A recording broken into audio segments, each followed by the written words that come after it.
I feel that reading this book, people will get an inside view of human connections, of a love story in a place called Zimbabwe, which has only been known so much about all the political drama that unfolds there. But they will see two Zimbabweans living in a very normal way in this kind of mysterious country that has been in the news so many times. And they will see these two people, one white, one black, but beyond that, how they've made a connection and how they love each other and try to create a world for themselves despite everything. And I think, I hate to use that word, it's a universal story.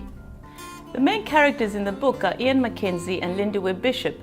And the story begins when there's a tragedy that has happened in the house next door, and Ian Mackenzie, who is this brash, boisterous 17-year-old, is accused and convicted of this crime. And Lindiwe Bishop, the neighbor, is looking on, and she's 14 years old, very shy, naive, a black Zimbabwean.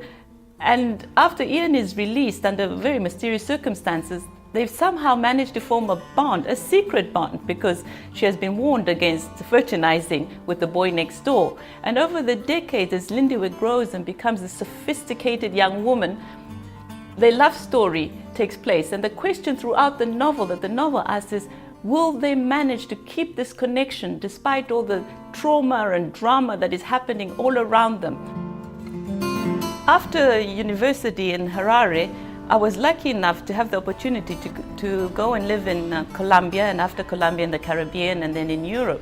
It was amazing to me that of all places, in Geneva, Switzerland, this story would come to me in such a very real and vivid way. Especially the voice of Ian Mackenzie. How could he possibly come to me in a very quiet place like Geneva? And yet it was as though I had suddenly stepped into Bulawayo in the 80s, and I could hear him walking with me. And also Lindiwe Bishop. They will get to know her and really want her to succeed and really understand, I hope, where she comes from. And then how these two disparate characters mesh. I chose the title on purpose because I really wanted to convey the story that it's, this archetype, this American archetype, and give it a twist. Like Ian Mackenzie is so much not, in a way, the boy next door, and how the two of them create a love story.